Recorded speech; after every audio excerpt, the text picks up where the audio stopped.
Hey everybody, Wayne here. In today's Let's Play, I'm doing a playthrough of Corvette Command, the Battle of the Atlantic, 1941-43, designed by Alan Eagle and published by War Diary Publications.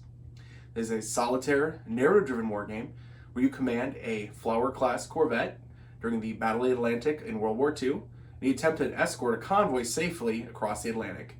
Let's get on the table for a closer look. Alright, so I have everything set up for a single convoy game here. I will describe how everything on the map, and I will explain the setup. I'll kind of run through it quick. I just went ahead and did everything ahead of time. That way it would speed up the process. And then after I explain everything, we'll go ahead and do the actual playthrough. We'll play through either the whole thing or as far as we feel like making it. Preface, before I actually begin all of this, I do want to say that I'm doing my best here to explain the game and to cover it. However, I wouldn't consider this video to be a true tutorial like many of my other videos because, due to the extremely poor rulebook, which I will cover in my review, I definitely don't necessarily believe I'm playing the game 100% correctly, or at least I should say I'm not confident that I am. But let's begin. Okay, so obviously you have the map board out here. You have the different ports you can start at from Halifax and St. John's in Canada, and then Liverpool in England. You're going to be going back and forth during a full game in a single, or in the campaign game, during a single convoy. Obviously, you're going to draw a card and start from one and go to the other. In each of the locations here between the ports, you see they have various chits. You're going to flip these chits over, and they're going to have they're going to be clear, there's going to be an encounter with a U-boat, or there's going to be a random event that's going to happen. They are randomized, so you never know exactly what's going to happen in each location as you move your convoy chit and move it across the Atlantic.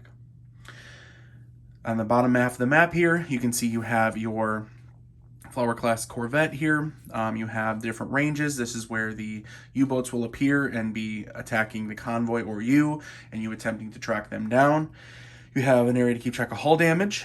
In the bottom and the middle, you have where different skills for your different crew members. Your 4-inch gun, I have a skill of 3, and you're going to be rolling randomized. You get a little bit more of a boost when it's a single convoy game.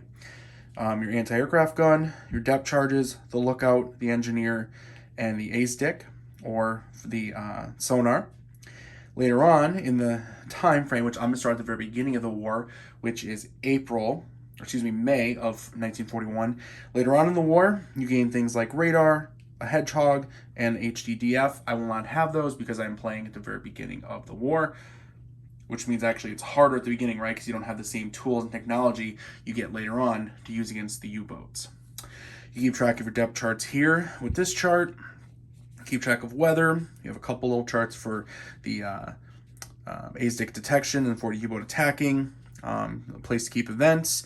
You have the actual U-boat cards, which we'll flip over. I'll explain them when we actually get into encountering U-boats. And lastly, the bottom left, you see this active and passive chart. This is basically the success chart when you're rolling a 1d20 and you're rolling against this. The active, think of it as the proactive. Think of whoever is maybe attacking, right? Their number ranging from 1 to 20, their skill level. And the passive is going to be more of the defensive, more of whoever is reacting. You're comparing, say, a 4 skill level to a 3. You go down, that is an 11 right there. You would then roll a 1d20, and we want to get an 11 or less. So it's whatever that number is, that number and less to be successful. I think that's everything on here. There's not a whole lot going on the map here, so let's run down the setup real quick, and we'll dive into the playthrough. So first off, we'll name our ship. I have a little operations record book log sheet here we'll use for the game. I have named our ship the HMS Teapot, captained by Captain Ahab. I have already rolled for our skills, so establish our different crew skills. I've set up the game map. I did draw the convoy card. So you'll be drawing 2 cards, a convoy card and then a coastal channel, or excuse me, what channel card. So the convoy card is going to tell you which port you are going to be traveling between, or ports, I should say. And it's going to tell you the speed of your convoy. So in this case, between Halifax and Liverpool. So I get to start either Halifax or Liverpool. I'm deciding to start in Halifax in Canada, getting that Lend-Lease, right? Getting everything going to England. And my convoy will be fast, which means I can move basically any way I want from space to space. If your convoy is slow, you can only move basically sideways, up and down. You can't move at an angle. Also, fast means it's only going to take 1 day moving from sector to sector, which comes into play especially, more importantly, in the long campaign game as you're keeping track of all of the days. The second card that you do after the convoy, drawing the convoy card, well, second thing we do is technically is roll for convoy size. I rolled. We will have 42 ships in our convoy. After that, you're going to draw the assignment order, which is basically how you're going to approach the actual coast you're going to, approaching Liverpool here. So in this case, we have to approach in these three here. So we can't come in from up or come in from the south and then slide in. We're going to have to make a run right down the middle to Liverpool. Then after that, you go ahead and roll and determine weather, which we are starting off with good weather. You can see at the bottom of the map here, there's a spot for weather. Good, poor, fog or snow, and then violent storm. Let's hope we don't get that. So luckily though, we are starting off in good weather. That is it for setup. Let's go ahead to get to the playthrough where we'll be moving our convoy space to space, encountering, well, hopefully not encountering too many U-boats, right? But making our way across and hopefully getting all of our ships in the convoy to Liverpool safely. So let's go ahead and begin the playthrough.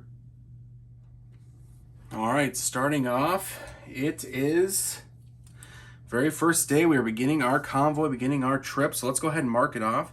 It is May 1st. So 5/1/41. And there we go. Let's see what happens here. So we are starting off in Halifax. Let's go ahead and work our way.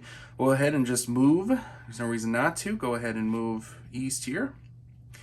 So we move, first off, we move our convoy into a new sector.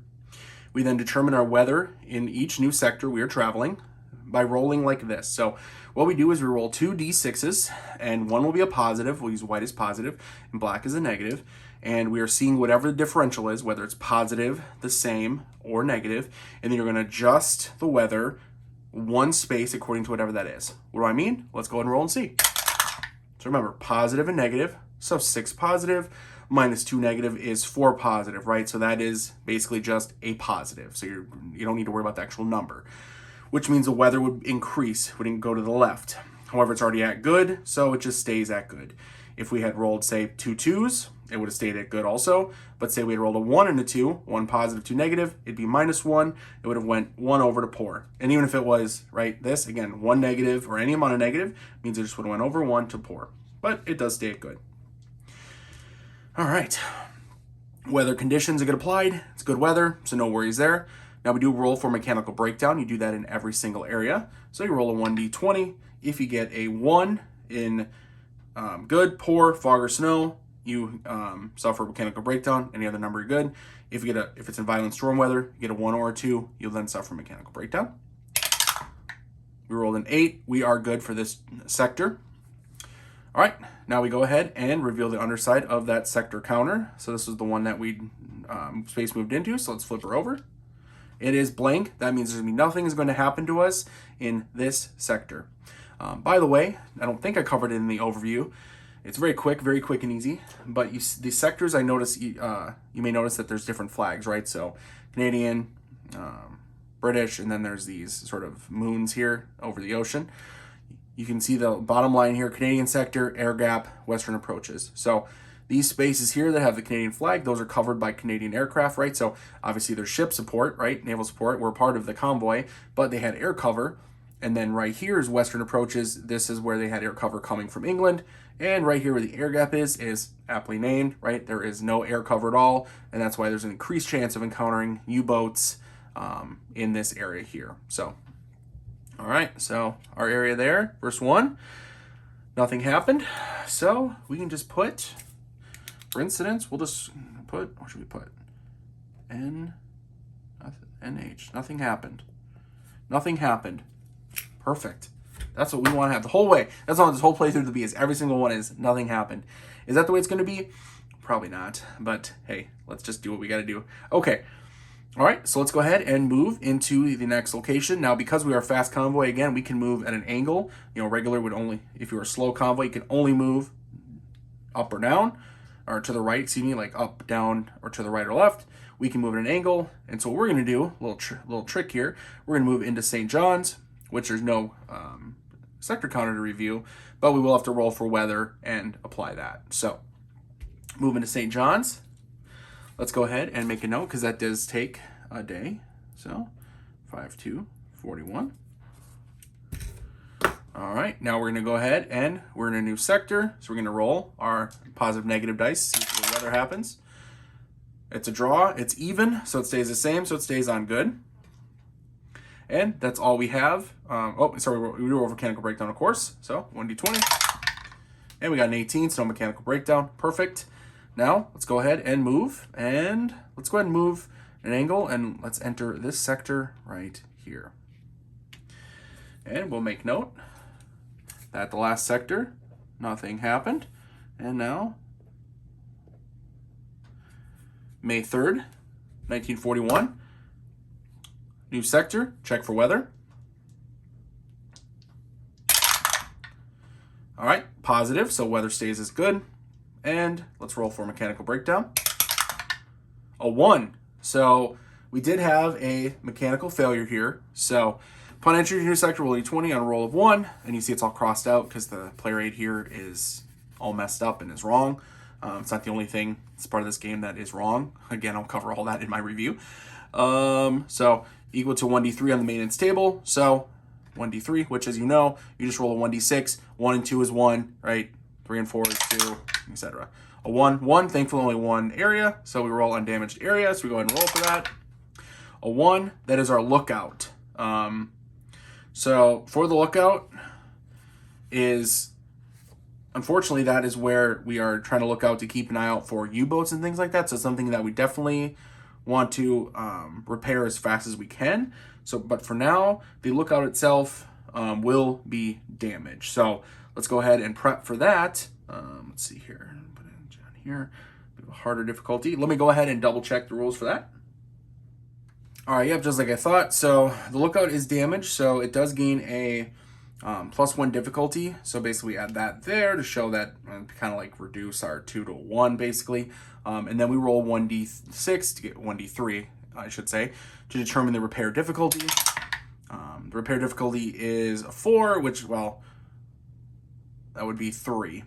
Or 1, 2, 3, 4. No, that'd be a 2, excuse me. So the repair difficulty of it is 2, which we'll go ahead and use this extra counter, I guess, to keep track of it.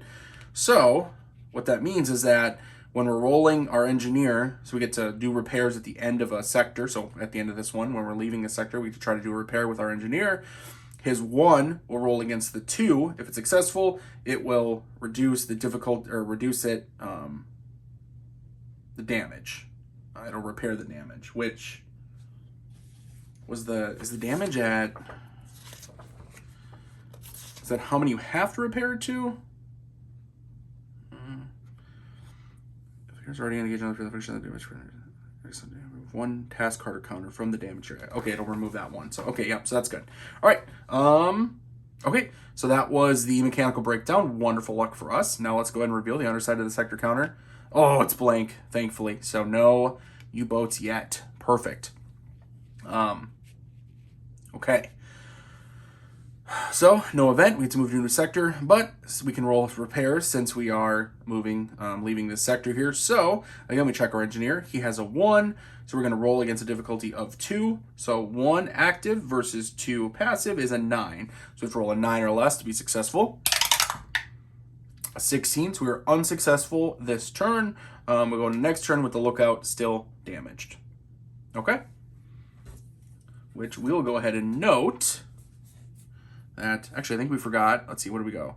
1, 2, 3. Nope, this one is, so we'll say lookout damage. And then now we'll go into next area. And let's go ahead and move at an angle again. No, we have to come in. We have to come in straight, don't we? In the middle. So 1, 2. Yeah, might as well. It's no worse than anything. So we'll just go straight across from here, I guess. All right, we'll move into this sector here. All right. First off, determine the weather. It is negative. So, right, so positive is 2, negative is 4. That's a total of -2. Therefore, weather drops from good to poor, which there's some negative modifiers when it comes to spotting U-boats on the surface, things like that, which, of course, that's our luck is when a U-boat will show up. Roll for mechanical breakdown. Hopefully we don't have that happen again. 14, good. Remember, we only roll 1 for that. Whew. All right, now let's flip over the counter, and this is where a lot of the U-boats are.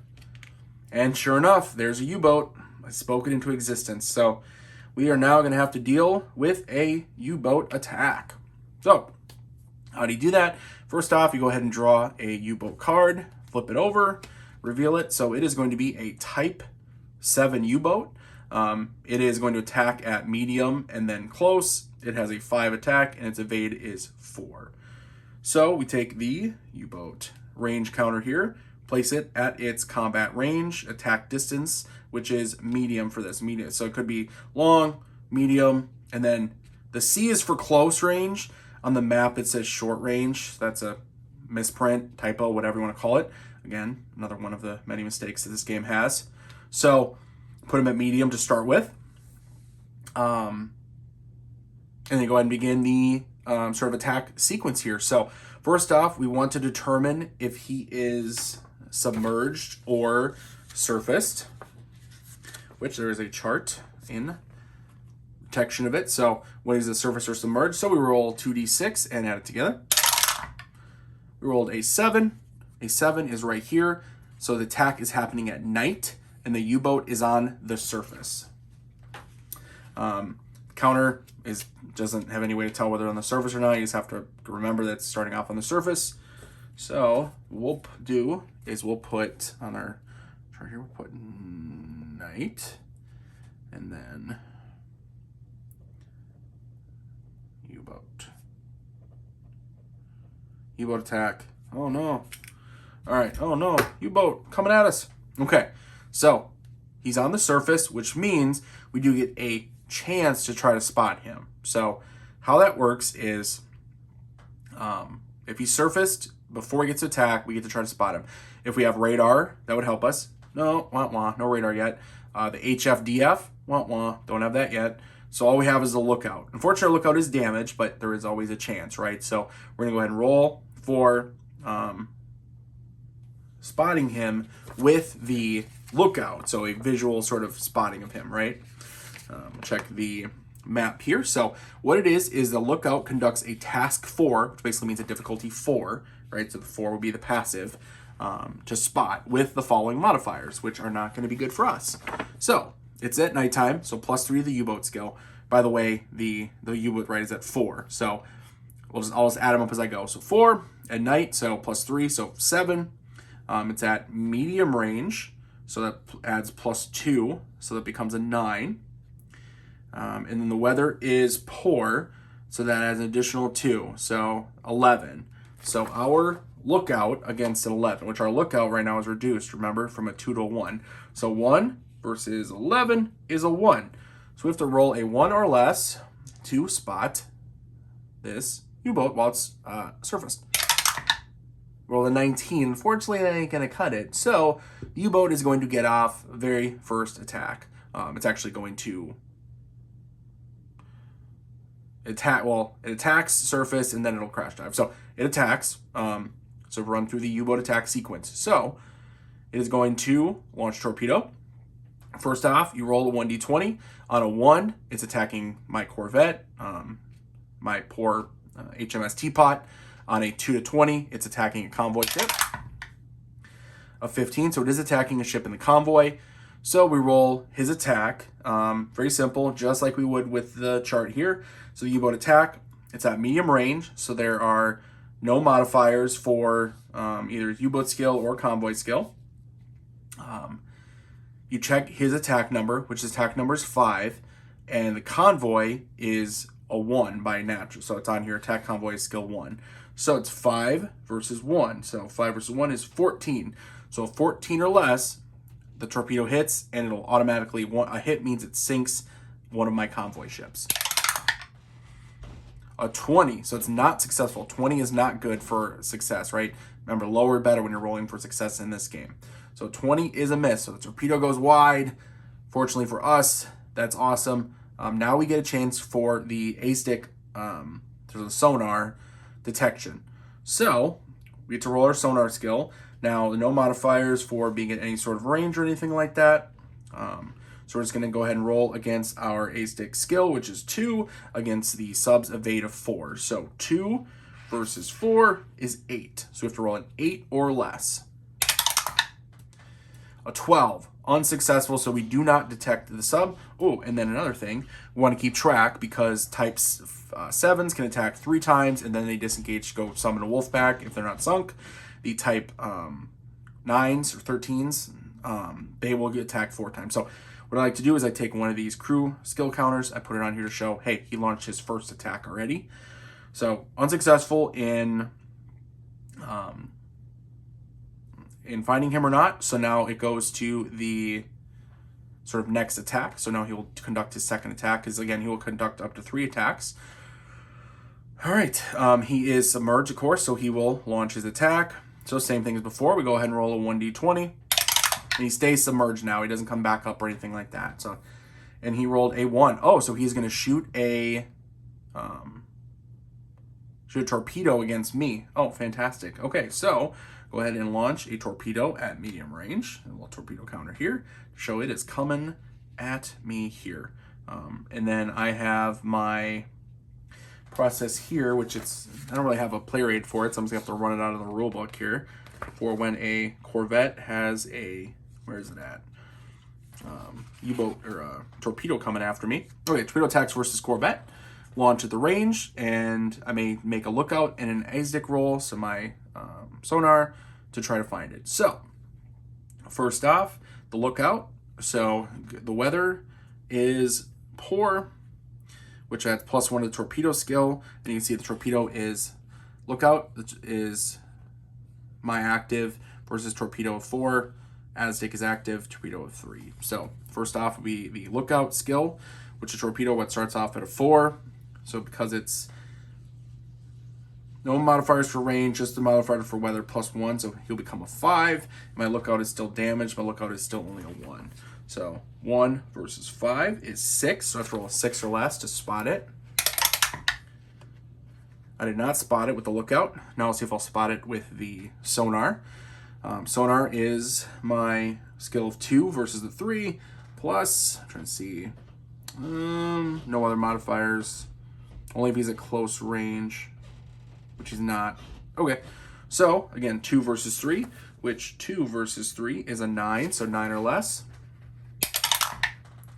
13, not spotted with the sonar, so now it moves into short range or close range. I'll go ahead and roll again. So now we roll our lookout. So again, we're trying to visually spot it. It is torpedo at close range. We get +1 lookout unless in fog and snow. It's just poor, so we do get a +1 for our lookout. So lookout skill is now a 2.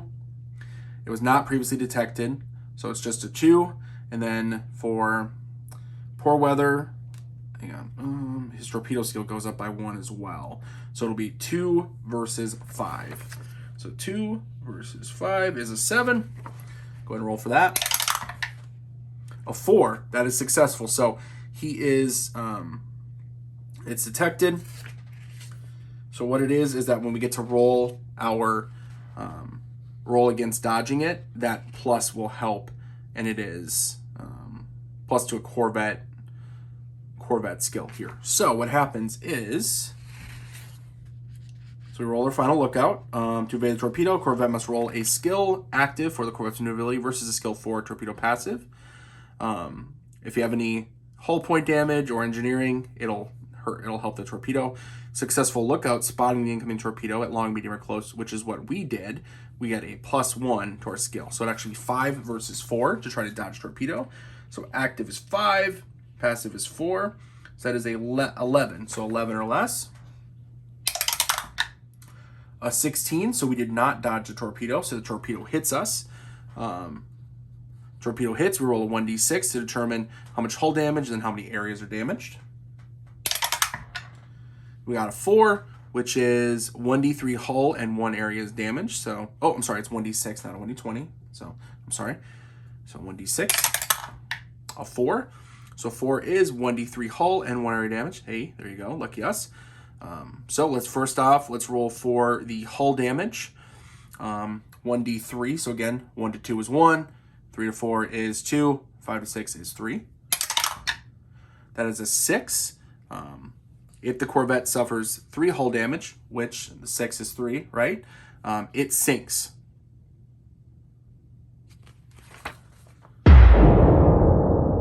One, 2, 3.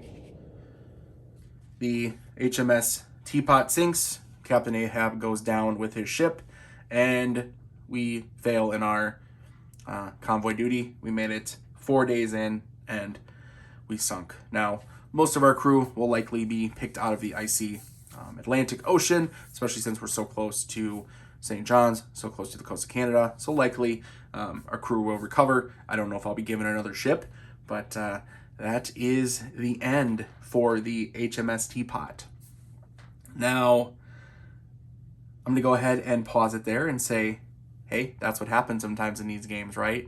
But I'm going to go ahead and cheat for playthrough video purposes so you guys can see a little bit more of the game in action. Certainly at least through maybe the complete U-boat encounter, maybe into another one, maybe a couple more turns. Let's go ahead and pretend that the torpedo missed and my game didn't just end with a fireball in the Atlantic Ocean as the Flower class Corvette was split in half and sunk into the ocean. So, say we had dodged this one. Whew, lucky us. So, changing history, we dodged it. That means now it'll go after we've dodged it. Now we get to go ahead and do the ASIC detection, right? Again, so it is our 2 versus his, he's still at medium range. There's no modifiers. He was not previously detected at all. So 2 versus his 4. So 2 versus 4 is 8 or less on a 1d20. 9, not detected. So the U-boat will go ahead and launch into his 3rd and final attack. Okay, so for his 3rd attack, as always, just the same thing. He's still submerged, right? So he's going to go ahead and launch his attack. Starting off, 1d20, a 1 attacks the Corvette. I'm not going to allow it to happen though. Okay, yep, 6, because I want you guys to see you guys hit a convoy, or a convoy ship, I should say, so you guys can see it in action at least. So that is, he's aiming after shooting at one of my convoy ship, one of my cargo ships, or another ship possibly. There is a chart to roll on that, but let's go ahead and roll. His attack value again is 5. The convoy skill at medium range is going to be 1. So 5 versus 1 is 14, so 14 or less. He's successful. 17, he's actually not successful, but I want you guys to see it, so we're going to go ahead and pretend he rolled a 3. There we go. Boom, what do you know? He hit a convoy ship. So what you do, very simple, go ahead and roll.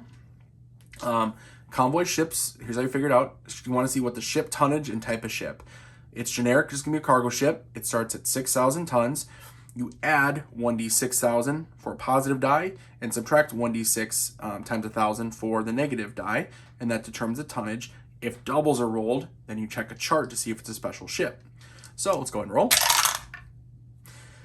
So here we go. So it'd be 6,000, right? Plus 5, minus 5. But because it's doubled, we actually check the chart in the rulebook here, and it actually could be a special ship. So first off, we roll a 1d6 to see what kind of ship it is.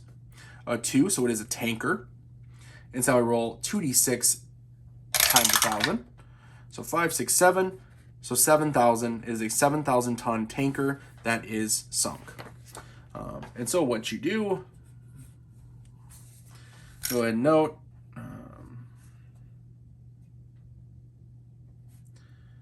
one tanker, 7K tons. Because at the end of the playthrough, you would add up the tonnage sunk and you'll check it against a victory chart. So he sunk the 1 tanker. All right, so now we get to do, after the final attack, we get to do our A-stick calculation here, or attempt to find him. So 2 versus his 4. Again, that is an 8. 14, we fail. So he go ahead and he moves, I believe he moves out to long range. I can't tell with the rulebook whether he automatically just leaves or if he moves to long range or not. And then we get to try again. I think he just moves to long range. and then he's not attacking anymore, right? He's done with his attacks. So what he's trying to go summon, he's trying to disengage, and then he wants to go break contact, and he wants to go summon a wolf pack. So I think then we get to roll for the A stick again. So 2 versus, it's a long range though, so his is actually now 5. So 2 versus 5 is 7. 12. What you would do though, by the way, is if say I'd rolled a 6, I rolled a number or less, we would just move him closer, and then we would do it again. And then you get a bonus for previously detected, sort of in a +3. So say he moved to medium, and say we said, okay, well, let's do it again now. And now our A stick of 2, he's at medium range, but he's previously detected, so our A stick becomes a 5. So a 5 versus his 4 is now an 11. And, oh, it's an 11. What do you know? Now he's at short range. We do it again, and if I'm successful, then I can drop depth charges on him. I was going to show you guys that. So say I'm successful. Oh, what do you know? Whatever. I rolled a 5. Boom. I've detected him. I'm at short range, or, again, close range is what it should say. Boom. I have to go ahead and conduct a depth charge attack. Depth charge attack, fairly simple. I am looking at my depth charge skill versus his, I believe it's his evade skill. So in this case, it would be, sorry, let me pull her up here for you guys. Less than or equal to the U-boat's evade skill, use 1d10 and then 46. So it's a 2 depth charge, he has 4, so it's higher than, which means that we will use a depth charge skill's greater. It's less than or equal 1d10. Yep, so we use a 1d10, and then we use 4d6. And what we do is we go ahead and roll, and what we want are the d6s to be the same as the d10. This is why if you roll another d6. So it's a 7. Obviously, none of them can. So those are all going to be misses. So none of them were hits. Say, we had, what do we got here? 2, 3, 4, 5. Well, that's a terrible roll. You want it to be more like Yahtzee or something. You want to get like, say, 3 threes, and then you want to roll 3. Hey, what do you know? That would have been 3 hits. Then, so this is why, again, if your skill is good enough, you get to roll a d6 as this one, right? So then more likely you're going to get that 3 to match with the d6s. And then you're going to go ahead and check for damage. Each hit reduces the evasion skill, and then if you score 4 damage 1 pass, the U-boat floats to surface, crew abandoned ship. And if you want to, you can try to do a little role-playing style attempt to recover the Enigma machine and code books by sending one of your officers onto board, and then they could possibly sink and drown. It's a fun little bit of role-playing in the game. It's really also the only real choice you make in the entire game. The rest is just rolling dice. Okay, so it's still at close range. Say it survived, it'd still be at close range. It's trying to break contact. You would keep redoing that. You don't get the bonus because you've now, assuming you haven't sunk it or anything. If it's still going, you try to catch it. If not, it takes off. If it gets away, so say going back to kind of what was happening, it gets away. It's summoning a wolf pack. So say it was never damaged. So in our game, it wasn't, right? Our initial encounter, it wasn't damaged. You go ahead and roll to see, is there going to be a wolf pack? You just roll 1d6. So 1 to 2, there's not going to be any more U-boats. A 3, there's 1 U-boat that shows up. 4 to 5, 2 U-boats show up, and you roll a 6, you get 3 U-boats to show up. They show up sequentially, right? So they show up, or consecutively, sorry. So it is one after the other. So you would have 1, fight it out. Second one, and each time you would draw another card, right? To see that particular U-boat. Here we're going to say none did, though. That's what we're going to worry. Again, I'm just trying to show you guys the game, at least as best as I can, as far as I can tell with these rules here. So we survived the encounter. We did lose a ship, but it is what it is.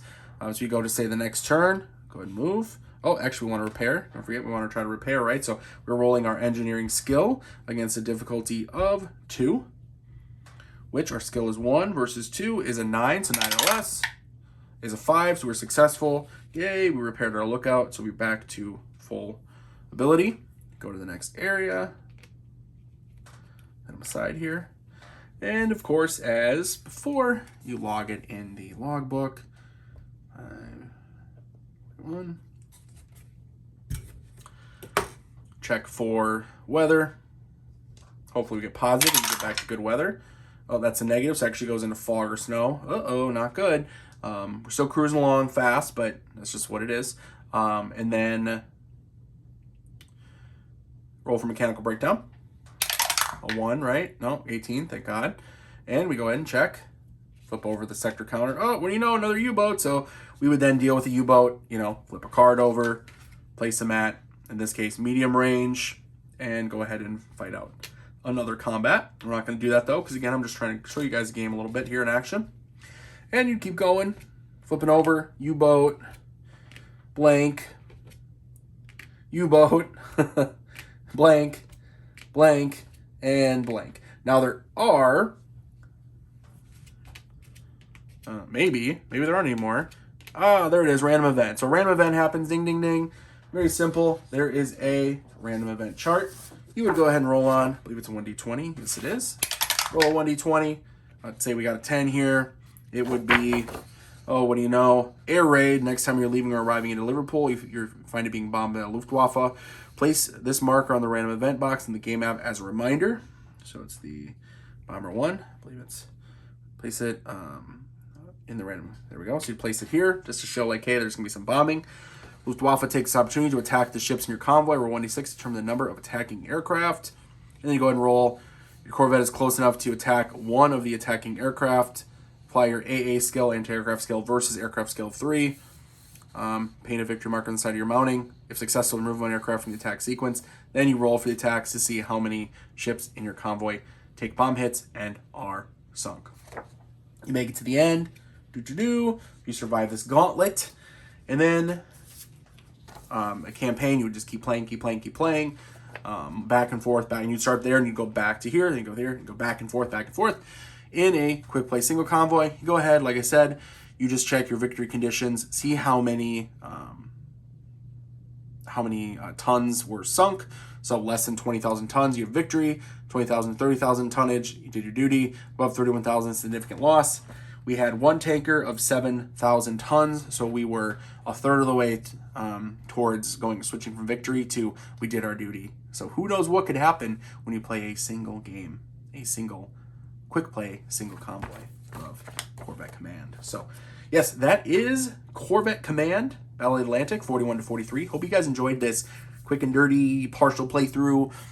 Showed off the game right, showed off kind of the movement, how to do setup.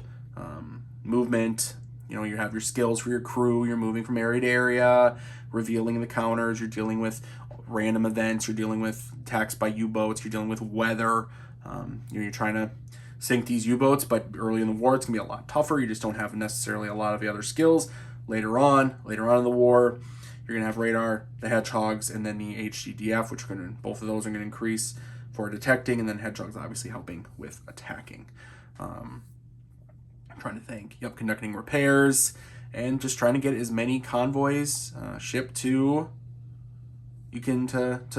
port, right? So that's your job here. So hope you guys enjoyed this little quick playthrough. Again, ran through everything, at least gave you an idea. Let me know in the comments below what you thought of my video, what you think of the game. I definitely have some very honest thoughts on this, so look forward to my review if you want to hear that. I'm going to be tough on this one.